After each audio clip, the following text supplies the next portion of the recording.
Eduardo Marinho nasceu no Espírito Santo, mas é, na verdade, um cidadão de todos os lugares. Ele não foge das perguntas. Se propõe a tratar dos mais diversos temas, a partir da sua longa vivência no que posso chamar de mundo real. Não se agrada com a alcunha de filósofo da rua. Claramente se afasta dos rótulos. Conversamos longamente com Eduardo Marinho no campus da UFES. Confira.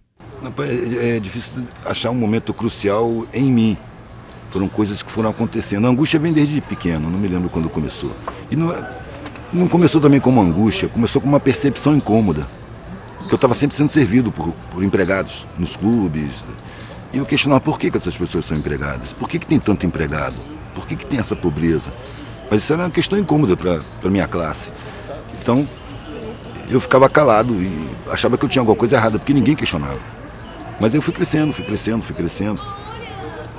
Quando chegou nos 15 anos, eu estava procurando o que fazer, a família já estava me cobrando o que fazer. Eu tinha acabado de pedir demissão do Banco do Brasil, entrei para o Banco do Brasil, pedi demissão 10 meses depois, porque me diziam que meu futuro estava ali.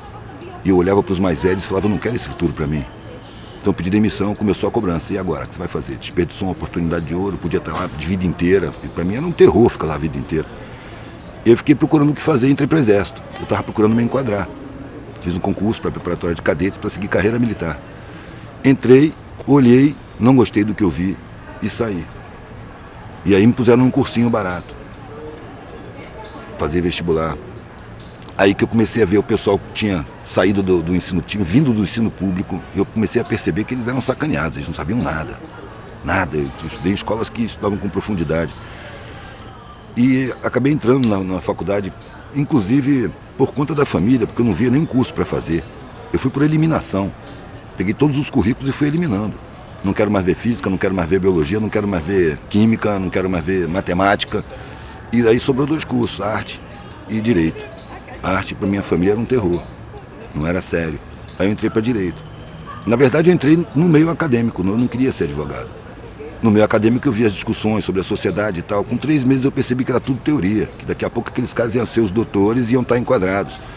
E ali eu já estava com a intuição forte de que aquela vida não tinha sentido para mim. Só que eu não queria maltratar a família de novo. E quando eu saí do Exército foi uma comoção danada. Agora, se você pode localizar um momento mesmo, foi nesse período acadêmico. Porque depois de um sonho onde eu ia morrer e acordei decepcionado por não ter morrido, que pelo menos ia ter alguma coisa nova. E aí, depois disso, eu percebi que eu estava preferindo morrer do que ter aquela vida, que não me parecia fazer nenhum sentido. Enquanto os mais velhos diziam que sim, tinha sentido, é porque eu era novo, que eu não fosse impulsivo, que eu continuasse, terminasse, seguisse. E eu olhava para aquilo e sentia que não era. Mas os mais velhos que eu amava estavam dizendo que sim, que era por ali, que eu era inexperiente, que eu não sabia. Aí eu encontrei um velhinho no saguão, eu conto sempre essa história.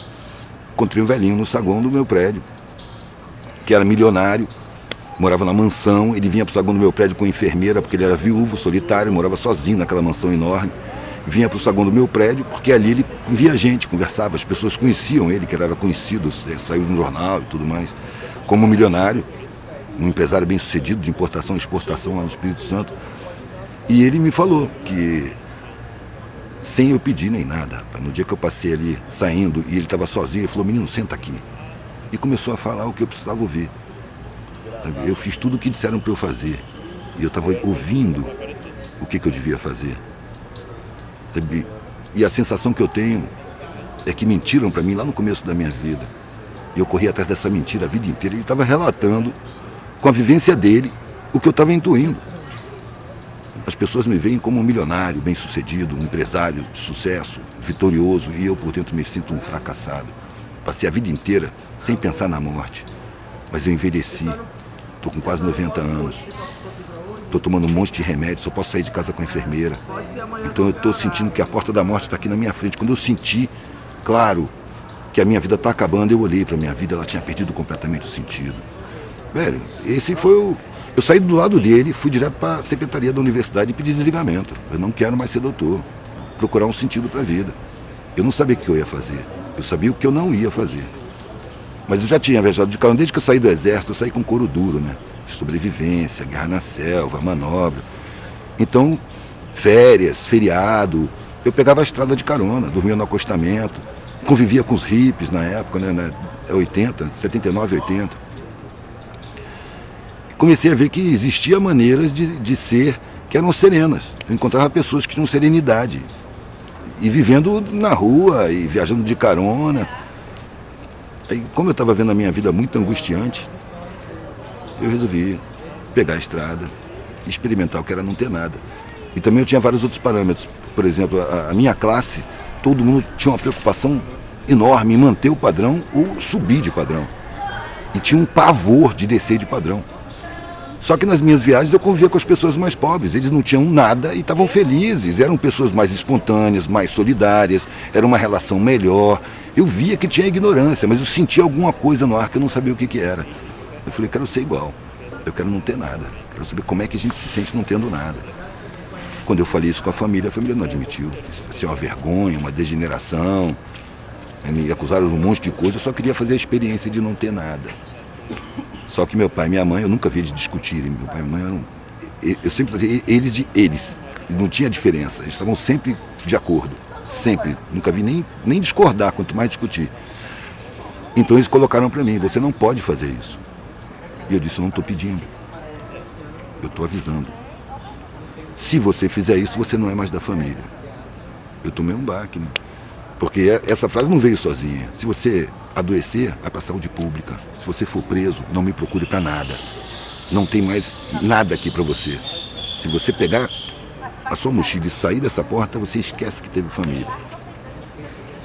E veio bem claro na minha cabeça. Eu demorei um tempão para tomar essa decisão. Agora eu tenho a obrigação moral de assumir as consequências. E foi isso que eu falei com meu pai. Eu não esperava ter essa consequência, um rompimento tão completo. Mas se isso acontecer, eu tenho que assumir. Eu acho que ele contava com a minha covardia. Mas eu estava apavorado com a vida sem sentido. O nego falava, você foi muito corajoso. Não, eu estava com medo. Medo de chegar na idade daquele coroa daquele jeito ali. Inclusive foi isso que eu pensei na hora. Antes, não falei para ele. Mas eu pensei comigo, isso não vai acontecer comigo. Eu morro antes, mas não chego na idade desse cara dessa maneira. Vou procurar um sentido para a vida. Ou eu vou achar um sentido, ou eu vou morrer procurando. Não tem outra hipótese.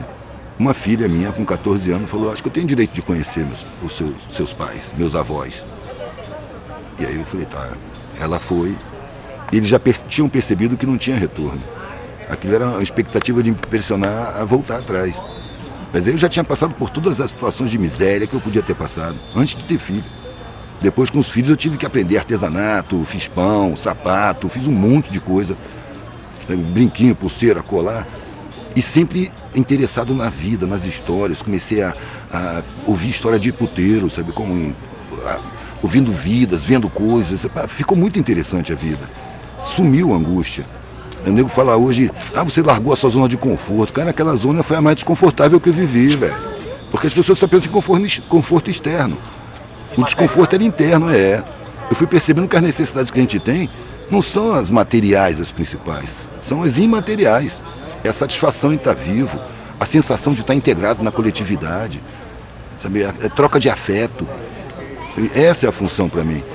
E ali eu vi o pessoal mais afetivo, mais solidário. De repente, na época dos mendigos, ainda passei 2 anos no meio da mendicância. De repente eu me vi no meio das pessoas que tinham aquele aspecto destruído, sem dente, com cicatriz, maltrapilho. E percebi uma humanidade que eu não conhecia, muito mais solidária, muito mais humana, muito mais espontânea. Um se sacrifica pelo outro, todo mundo junto. E, o melhor pessoal que eu já conheci está aqui. E aí comecei a olhar para o Estado, para a sociedade de outra maneira. Porque esse pessoal tinha o direito constitucional de acessar os meus conhecimentos. E foi proibido pelo Estado. Tiveram seus direitos roubados, simplesmente roubados, para se sentirem inferiores. Aí eu comecei a entender a sociedade de outra maneira. E comecei a achar constrangedor ter mais do que se precisa diante de tanta miséria. E a gente é adestrado para achar que a opulência é motivo de orgulho. É porque a gente não é muito primitivo. Porque nossa sociedade é um pouco mais desenvolvida, se ela pudesse ser chamada de humana, você ter desperdício, você ter sobras, seria constrangedor numa sociedade onde tem carências. É motivo de vergonha, humanamente falando. Mas socialmente falando, na nossa cultura primitiva, estimulada por publicitários e marqueteiros, né, a gente acredita que nosso valor está refletido na nossa propriedade, sabe, nos nossos cargos, nos nossos salários. Sabe, isso é um primarismo, velho. Quando eu vejo uma pessoa se sentindo superior por conta dessas coisas, eu acho assim, eu fico até com pena. É como se fosse uma criança espiritual, que não está percebendo a realidade. Está convencido por uma sociedade mentirosa de que ele é melhor do que os empregados dele. Aí a decepção vem quando ele perde os empregados. Quando o grande empresário perde a empresa, vai à falência e não tem dinheiro para pagar nenhuma empregada doméstica, ele se mata. Porque ele não sabe fazer nada. Cadê a força que ele tinha? Enquanto que eu vejo na parte de baixo, as pessoas perdem tudo que tem várias vezes na vida e nunca se desesperam, nunca se matam. Eles superam. É a rapaziada mais capaz de superar a dificuldade. Eu acho que é a rapaziada que tem o potencial de realmente construir uma sociedade mais humana. Eu não me sinto falando nada demais. Desde os 19 anos que eu falo a mesma coisa, a sociedade é mentirosa, é uma falcatrua, os valores são impostos, os comportamentos são induzidos. Desde 19 anos.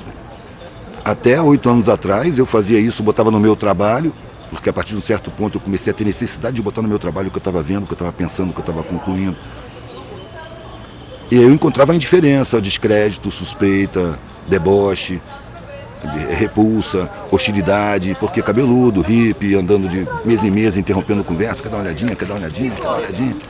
De vez em quando aparecia alguém que olhava o meu trabalho, nossa, cara, reflexão, pá.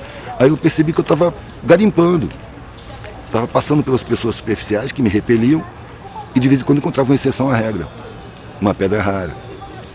E aí esses compravam e assim eu fui vivendo, até que um dia eu estava expondo na rua, chegou um casal com a câmera, que era um estudante de jornalismo, fazendo um trabalho de conclusão de curso. Eles tinham entrevistado trabalhadores de rua, tinham até concluído o filme, mas eles foram comemorar em Santa Teresa e me viram expondo e falando com as pessoas, como eu sempre falo, porque eu tenho que estar falando do meu trabalho. Meu trabalho chama a reflexão. Eles viram, falaram entre si, vieram para mim e falaram, a gente pode fazer entrevista, a gente fez um filme e tal, a gente está vendo você falar um monte de coisa interessante, a gente pode fazer entrevista? Eu falei, pode, não sabia nem o que era, nunca tinha sido entrevistado. No dia seguinte, quando eu cheguei, eles já estavam lá.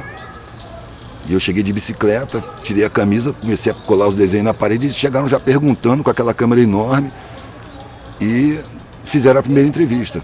Para mim não foi nada. Um mês depois, o câmera, a Lei da Rocinha, ligou para mim para me dar os parabéns. Olha, parabéns, seu vídeo tá bombando. Tem algum engano, eu não tenho vídeo. Eu nem sabia de internet, velho. Depois chegou esse cara que fez o Filósofo da Rua, que é um cara que agora está fazendo carreira de cineasta, que estava procurando uma maneira de se promover. Sabe, foi o mesmo cara que acabou fazendo o filme, Observar, Absorver, Documentário, muitos anos depois. Aí de 8 anos pra cá eu comecei a ser conhecido, visto na rua, nego me reconhece, você que é Eduardo, e me olha como se eu fosse alguma coisa grande. Eu estava acostumado com olhar de desprezo. Foram 30 anos de desprezo, velho. E diante do olhar de desprezo, da repulsa, da cara feia, eu dizia, essas pessoas não me conhecem, velho. Não sabem quem eu sou. Estou me julgando pela forma natural, que seja assim, a minha forma não está de acordo com os padrões sociais. Só que isso é sinceridade. Se eu tivesse muito bem arrumado, as mesmas pessoas iam me sorrir. Esse sorriso para mim é falso e não me interessa. Eu prefiro a cara de desprezo porque ela é sincera. E quando uma pessoa sorri para mim nesse estado, o sorriso é sincero, não é interesseiro. Isso me incomoda porque agora estão me vendo maior do que eu sou. Antes me viam menor. E aí eu tenho que ter o cuidado de perceber que eu tenho o meu tamanho, que eu não sou do tamanho que as pessoas estão vendo. Do mesmo jeito de antes, só que com sinal trocado. Sacou? Eu sou a mesma merda de sempre, velho. Não sou maior do que ninguém, só estou olhando. Eu tive pontos de vista distintos que me deram condição de ver a sociedade dessa maneira. Mas eu acho que eu estou vendo o óbvio e falando o óbvio. O que eu vejo na cara das pessoas quando eu falo assim para uma plateia, o que eu vejo nos olhares é reconhecimento do que já sabem. Sabem, mas não acreditam. Aí eu tô falando que é óbvio. A religião, velho, é a codificação do incodificável, né? É a explicação do inexplicável. Eu acho que o ser humano não aceita a sua incapacidade de compreensão, então ele inventa verdades para suprir essa carência. Isso é arrogância, é falta de humildade. A gente é insignificante, o planeta é insignificante dentro do universo. Como é que eu vou estar em contato direto com o Ser Supremo do Universo? Aí acontece essa coisa ridícula, você supõe que o Ser Supremo do Universo está em contato com você, que toma conta do que você faz dentro do banheiro, te manda um carro de presente ou um câncer de castigo, está aí à disposição da humanidade. bisbilhotando a vida de cada um. Isso é o amesquinhamento da divindade. Eu prefiro a ignorância, velho. Eu me abraço com a ignorância para não cair no ridículo. Eu não permito que a minha razão se meta onde ela não tem alcance. Porque, para mim, a religião chegou a um ponto de ser controle de grupo. Olha os evangélicos aí, ascendendo no poder social, tomando conta, se comportando totalmente em oposição ao cristianismo. O protestantismo apareceu exatamente para legitimar o lucro. E aí Deus, ele premia você com riqueza material. Velho, você viver com riqueza material, você tem que viver se defendendo, você não confia em ninguém, você se cerca de falsidade, de interesse. Você não tem mais espontaneidade na vida. Você tem que ficar preocupado, é um mundo cheio de miséria, velho. Se você tem mais do que você precisa, você está em risco. Para começo de conversa, você está em risco. Em segundo lugar, você não tem mais sinceridade para você, porque todo mundo fica simpático, todo mundo fica legal, todo mundo está a seu serviço, todo mundo é leal, honesto, de boa vontade. E é um mundo falso. A gente não precisa disso tudo. Se patrimônio fosse o sentido da vida, quem tivesse patrimônio não morria, velho. No entanto, morre, o patrimônio fica tudo aí. Às vezes divide a família que briga pelo patrimônio. A gente não precisa disso tudo, velho. E a vida é muito rápida, ela acaba. Pra quê grandes patrimônios? Se você vai constituir igual o velhinho, passou a vida inteira constituindo patrimônio e aumentando o patrimônio. Quando chegou no fim da vida, olhou para trás, não tinha sentido. Ele só queria afeto. E afeto ele nem pensou nisso. A gente passa por um adestramento social, pela educação, pela cultura, pela publicidade, sabe, de que felicidade é consumir. E é mentira. Você ter valor é ter patrimônio. É mentira. É porque a sociedade ainda não chegou no patamar de humana. É uma sociedade patrimonial, é uma sociedade empresarial, é uma sociedade onde o lucro e o patrimônio valem mais do que a vida. Isso é evidente. E essa ideia é incutida na gente todo dia, né? Todo dia. Todos os... Começa nas crianças, velho. Você mete uma criança na escola, pronto, ela vai ser enquadrada. Não pode ter alegria enquanto aprende. Por quê? Adulto não pode ter alegria enquanto trabalha. Você vai deixar para viver nas horas vagas. A maior parte dos postos de trabalho... É exato. Você vai viver nas horas vagas, velho. Vai esperar 11 meses para viver um mês. E quando chegar no fim do mês, você está deprimido, porque você não gosta do que você faz. Daí eu falei isso com meus filhos, cara. Não escolhe um trabalho que te dê dinheiro que você não goste. Não vale a pena você fazer o que você não gosta por dinheiro. Porque com o tempo você adoece, vai precisar do dinheiro para se tratar. A gente não precisa de muita coisa, a gente precisa de satisfação em viver. Então escolhe um trabalho que você adora. Você adora passear com o cachorro, é tudo que você quer. Vai passear com o cachorro, cara. Não se preocupa, porque seguro que você tem é que vai morrer. Eu me senti um recepcionista, recebendo pessoas que ficavam sob a minha guarda até que eles pudessem se sustentar. Simplesmente assim. Como ia ser isso, eu não sei. O principal para mim era dar uma boa alimentação, porque eu tenho medo da saúde pública, e era a saúde que eu tinha. Não é nem a saúde, né? É o sistema de medicina que eu tenho acesso. Então era só orgânico, comida cara. Às vezes eu entregava a casa, velho, porque se eu pagasse aluguel e conta, eu não tinha dinheiro para comprar a comida que eu dava para eles. E eu ia pra rua, ia dormir no papelão, ia viajar de carona, e para eles era aventura, eles gostavam. Exatamente para manter uma boa alimentação para eles não adoecerem. Eu achava que a educação se faz mais por exemplo do que por palavra. Eu vejo muito os pais falando, mas eu não te falei. Cara, a palavra é um código que é difícil assimilar. A criança, ela vive um tempão sem saber falar, ela fica olhando. A leitura dela é mais intuitiva, é mais sensorial, não é racional. A palavra é um código racional. Ela demora a chegar no patamar de entendimento racional. Você vê que a adolescência é uma idade problemática, entre aspas. Por quê? Porque a pessoa tem a intuição da criança e está recebendo a pressão do enquadramento para ser adulto. E ela instintivamente recusa esse enquadramento. E aí vão dizer que ela está errada, que ela precisa se enquadrar, que o mundo é assim, que não tem jeito. Aqueles velhos argumentos. A maioria se enquadra. E você percebe nitidamente que entristece. E os que não se enquadram são marginalizados. O que acontece é que hoje, nesse momento, os marginalizados estão formando grupos. Tem um número muito grande que não se enquadra. São exceções ainda, mas na minha época eram exceções raríssimas. Agora eu vejo exceção em tudo que é parte. Nas periferias, tem grupos já contestando a sociedade. Eu quero fazer arte para minha galera. Eu não quero ir fazer arte lá fora, eu não quero ir para a mídia. Eu quero exercer o que eu sou aqui mesmo. Porque Nas favelas, finalmente está se percebendo que o Estado é inimigo da população. Todo o serviço público destinado à periferia, à base da pirâmide social, todo ele é desrespeitoso. Todo, a saúde, a burocracia, a polícia, então, parece que tem ódio de pobre. Só trata pobre com desprezo. E, no entanto, o pobre é a base da sociedade. Eu gostaria que os pobres um dia não saíssem de casa, para ver o que ia funcionar, para perceber a importância que eles têm.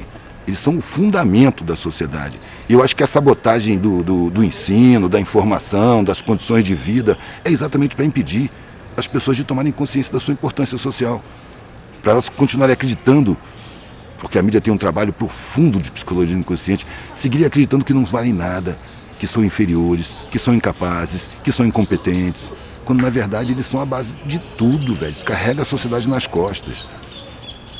A gente está vestido por causa dos pobres, a gente come porque mão pobre planta e colhe. A gente entra numa casa porque foi posto um tijolo em cima do outro. Tudo quem faz é pobre, velho. Encontrei muita coisa, né, velho? Muita gente. Encontrei muita gente que viveu isso e depois voltou para sua classe. A gente não se desvincula da sociedade, né? A gente muda a maneira de estar vinculado a ela. Foi isso que eu fiz. Eu quero estar vinculado, quer dizer, eu sei que eu não posso me desvincular, mas eu quero estar da maneira que eu escolhi e não da maneira que eu fui programado. Porque a maneira que eu fui programado, pelo que eu vi, é angustiante demais. Você abre mão da sua individualidade, você abre mão do seu prazer, você abre mão de si para poder satisfazer o mundo. Nós estamos numa sociedade de mau caráter, que para te considerar exige que você tenha mau caráter, que você seja conivente, que você seja um agente da perversidade social, que você ignore todo o sofrimento dessa maioria, toda a injustiça, você tem que ignorar.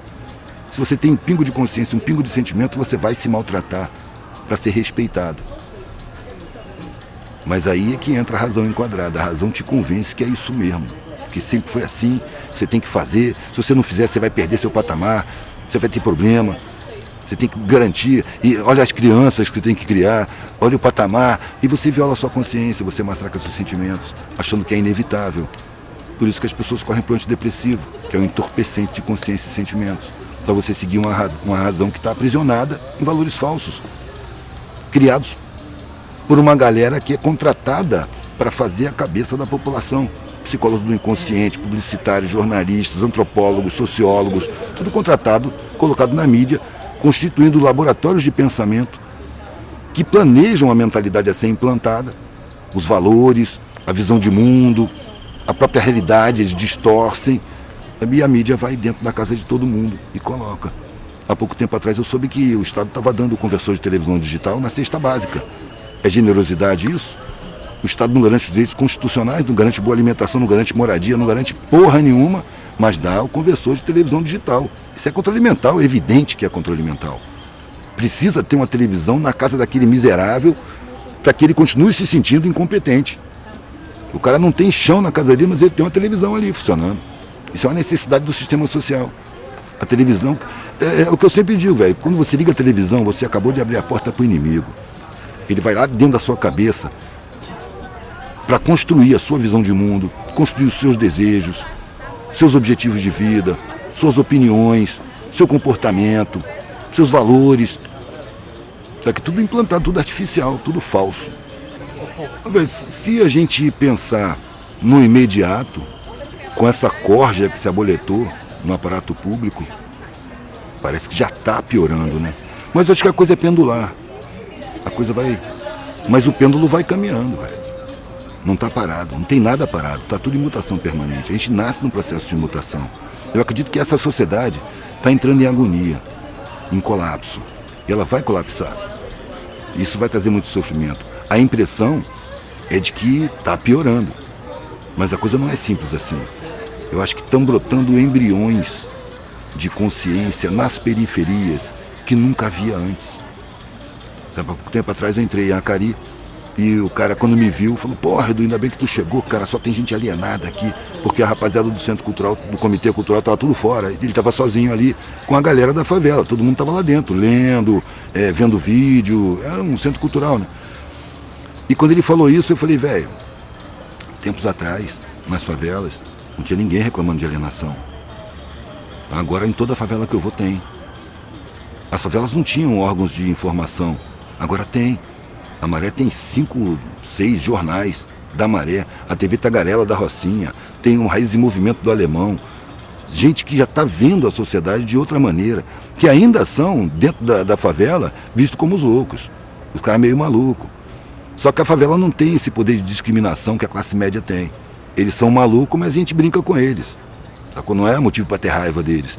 E aí as crianças estão vendo esses caras, admirando esses caras e tendo uma alternativa de referência, que antes era só o tráfico. Né? O tráfico, ele atraía, não por ser tráfico, mas porque o traficante, ele portava todos os símbolos que a televisão botava no subconsciente de que é necessário ter para ter valor social.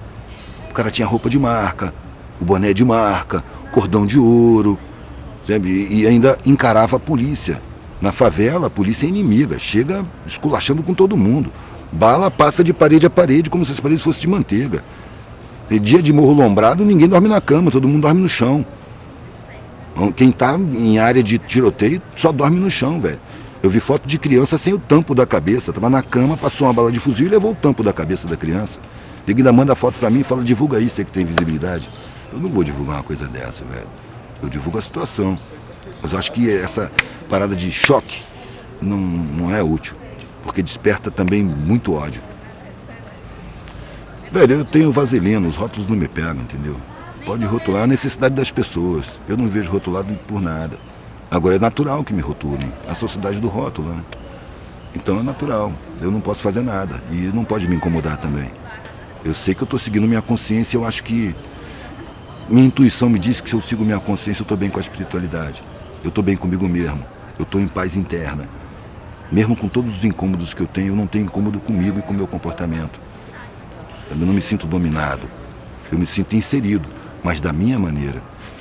E eu comecei a botar o que eu vejo no meu trabalho, não foi para esclarecer ninguém, foi para desengasgar. Eu não tinha intenção de fazer a cabeça de ninguém, de abrir a cabeça de ninguém, de conscientizar ninguém. Eu tenho minha consciência para tratar. Sabe? É a minha consciência que eu tenho acesso, eu não tenho acesso à sua. A sua é você que tem acesso. Então a gente pode trocar ideia. Quando a pessoa me procura, a gente troca ideia. Sabe? Ela vai pegar a ideia e vai fazer o que ela quiser, o que ela puder. Eu estou dizendo o que eu estou vendo, o que eu acho é que eu vejo o óbvio. Tanto que geralmente o que eu vejo na cara das pessoas é reconhecimento do que ela já sabe. Lá no fundo ela sabe, só que ela não acredita. Porque a indução é muito forte, o massacre midiático é muito forte. O poder cultural já está dominado, empresariado, esvaziado de conteúdo. A arte e a cultura são elementos potencialmente subversivos. Então o sistema social domina e transforma em produto de consumo. Superficialidade é a necessidade de manutenção dessa estrutura social. As coisas foram rolando muito intuitivamente, velho. Quando eu cansei de pedir comida, eu comecei a fazer brinquinho, pulseira e colar e aprender com os hippies.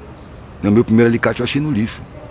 Eu limei com pedra de amolar, ele era um jacaré, eu arredondei e comecei a torcer arame, fazer umas coisas horríveis, mas fui trabalhando. Sabe? Na gravidez já, da primeira criança. Quando a gente descobriu a gravidez, foi em Itabuna. A gente fez um teste de farmácia. A gente estava viajando de carona, não tinha casa. E quando deu positivo, a gente saiu pulando pela rua comemorando. Não tinha casa, não tinha plano de saúde, não fizemos pré-natal, nada, velho. E a gente saiu comemorando. Pode dizer, irresponsabilidade é irresponsabilidade. Eu fui completamente irresponsável. Se eu fosse responsável, eu tinha me enquadrado. Então eu dou graças a Deus, dou graças à minha irresponsabilidade. Que eu estava exposto ao risco. Só que liberdade é risco. Segurança é prisão. Não é à toa que segurança máxima é o nome da pior cadeia que existe. Se você quer segurança social, plano de saúde, casa boa, escola particular para os seus filhos, você vai ter que aceitar correntes, velho. Você vai ter que viver prisioneiro. Aí vem as regalias, aí a sociedade te considera. Agora, se você se recusa a colaborar, é pau, é peia, é chicote. E é natural que seja assim. Para mim tá barato. Eu odiaria ser um privilegiado e se eu tivesse perdido a minha vida indo para um trabalho que eu detesto, convivendo com pessoas que eu não me identifico. Sabe? Eu gosto de estar solto, eu preciso estar solto. Acho que todo mundo precisaria estar solto. Mas o medo implantado pela cultura social, pela mídia, né, pela escola, o modelo de ensino que ninguém questiona, ele não é humanista, ele é empresarista. Ele prepara competidores para o mercado de trabalho e não seres humanos para integrar uma sociedade harmônica. Aliás, qual é a escola que fala em harmonia social? Não tem. Você tem que vencer na vida. É o inferno, velho. Quando eu percebi que uma vitória gera várias derrotas, eu falei, a alegria da vitória não vale a pena. Eu não quero que minha alegria seja calcada em tristezas alheias. Então eu parei, não quero competir, eu quero viver. E é isso que eu estou fazendo, não estou querendo vencer. Sabe? No final, você morre, velho. Vencendo ou perdendo, você morre. E quando você morre, que você olha para trás, na hora que você vai morrer, você olha para a sua vida, a maioria das pessoas vê um vazio. Todos os valores perderam sentido, porque eram todos formais, eram todos superficiais.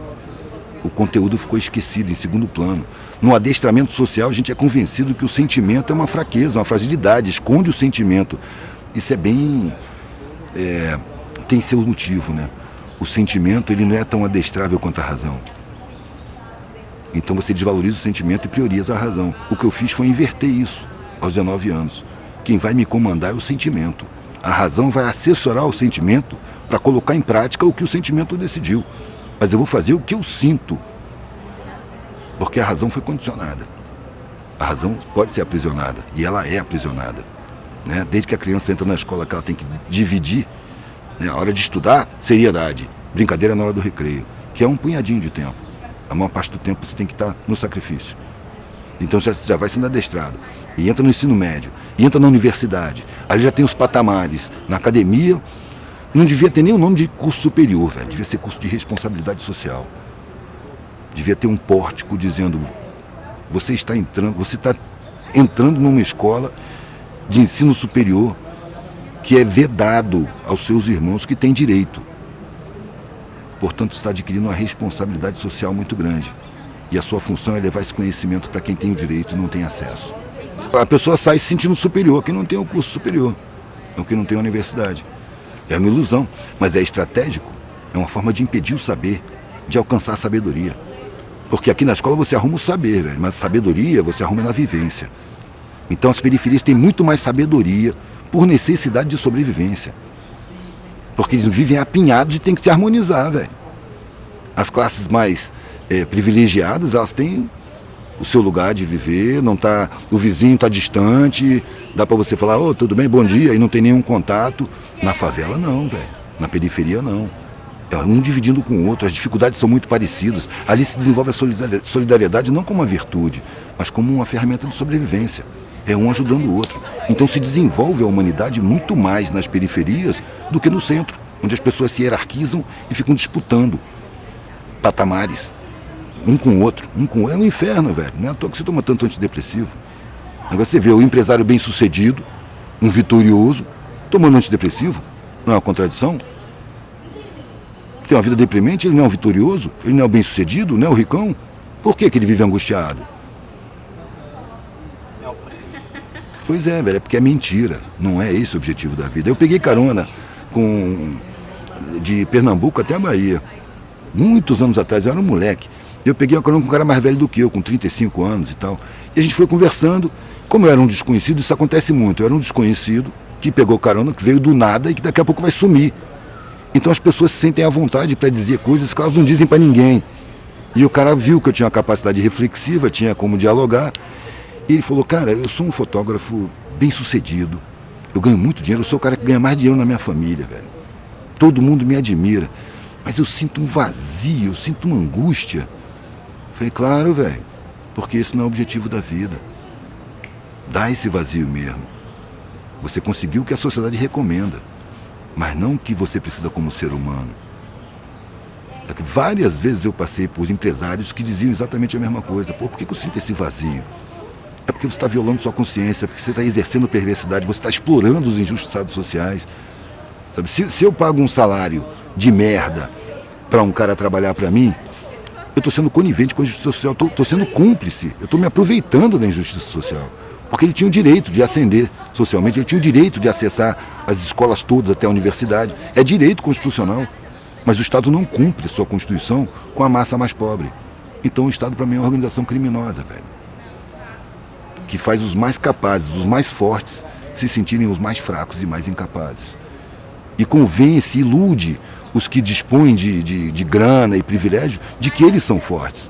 E não são, eles são dependentes. precisam dos de baixo. Sem os de baixo eles não são nada, velho. Seria bom, eu escuto às vezes em favela ou em periferia, porque a sociedade estimula o confronto e a revolta. Vai ser o caos quando a favela for pro centro, quando a periferia for pro centro, quando o morro descer pro asfalto. Aí eu peço atenção para perceber que todo dia, escuro ainda, o morro começa a descer pro asfalto e a periferia lota os transportes públicos para chegar no centro. E é exatamente isso que faz a sociedade funcionar. No dia que o morro não descer para o asfalto e a periferia não for para o centro, para tudo. Para tudo. Seria uma experiência muito boa. Porque aí apareceria quem é importante. Quem é que vale mais. Que são exatamente os que são convencidos de que valem menos. Pela forma e não pelo conteúdo. O melhor da humanidade está nas periferias. E eu acho que essa sociedade está colapsando e vai morrer. Está em agonia já. Só que isso é uma coisa de gerações. Não é uma coisa para uma vida. Outra ilusão criada é você mudar o mundo. Ninguém precisa mudar o mundo porque o mundo é mutação permanente desde que ele apareceu. A gente participa dessa mutação e tem pouco tempo. O mundo tem bilhões de anos. Quanto tempo tem uma vida? Umas dezenas de anos. Você vai participar. A diferença é como você participa. Enquadrado ou não. Da forma programada ou não. O que eu queria era participar da forma que eu escolhesse, não da forma que eu fui condicionado, que me foi cobrada. E como eu não quis, eu fui banido. E participo assim, dessa maneira. E me sinto bem participando assim. Mesmo correndo todos os riscos, mesmo tendo passado um monte de coisa que eu passei. Às vezes eu escuto, pô, eu queria viver assim, que nem você. Eu sei que não. Não queria, não. Ninguém gosta de acordar com butinada de polícia, ser abordado com agressividade o tempo todo. Sabe, ser olhado com estranheza, com hostilidade, com repulsa, com medo. Isso ainda acontece muito com você? Agora não, porque eu tô cheio de cabelo branco, né? Até a polícia já não bate mais. Com o tempo, né, a coisa foi diminuindo. Mas aquilo tudo eram lições, eu precisava passar por aquilo tudo. De desenrolar com o delegado. Aí que eu fui entender por que era necessário que a família cortasse relações comigo. Porque eu tinha que desenrolar diretamente com o sistema de segurança, com o sistema de saúde, com o trato público. Era coisa do meu aprendizado. Porque se eu pudesse passar a mão no telefone e pedir socorro, eu não teria passado por um monte de coisa, não teria aprendido um monte de coisa. Aí, com o tempo que eu fui percebendo a necessidade. A vida foi se mostrando um esquema. Quando eu olho para trás agora, eu entrei no exército e ganhei couro duro, porque depois eu fui andar no sertão e eu conhecia a minha capacidade física para suportar sede, para dormir em qualquer lugar, para me defender de cobra, para perceber as condições, para não ter medo. Eu já conhecia a capacidade corporal, quanto tempo eu aguento sem beber água, quanto tempo eu aguento sem comer, quais os recursos que eu posso usar. Sabe, isso aí o exército me preparou. Assim também eu fui preparado para falar, porque eu tive que manguear. Nas épocas que eu não podia expor em banca, porque a guarda municipal tomava, eu botava no painel e saía de noite, de mesa em mesa, de bar em bar. Isso me deu facilidade de falar, porque você trata com 300 mesas e você escuta qualquer coisa, você tem que tratar com todo tipo de recepção. Sabe? Desde o medo até a hostilidade franca. Isso aí pra mim é merda, vocês são um bando de vagabundo. Quando eu falar vocês, não é comigo, velho. Eu tô sozinho. Até a idolatria mais ingênua. Ah, você é livre. Ninguém é livre. A gente tem graus de liberdade. Mas eu acho que liberdade, no sentido pleno da palavra, é você existir sem necessidade nenhuma. Enquanto você tiver alguma necessidade, você está preso a essa necessidade. Então não existe a liberdade para nós. Existem algumas liberdades, porque a sociedade é feita para acorrentar a gente. Em padrões falsos, valores falsos, realidades falsas, muito medo, muita ameaça. Sabia o medo, velho? Na verdade, quando o nego diz que eu era corajoso, na verdade, eu fui movido pelo medo. Medo de chegar no fim da vida, olhar para trás e ver uma vida sem sentido. Eu, como sou artista plástico, né, eu comparo a vida com um quadro. Desde que você nasce, você pincela o quadro. E vai pincelando enquanto você está vivo. Você só assina o quadro na hora que você morre.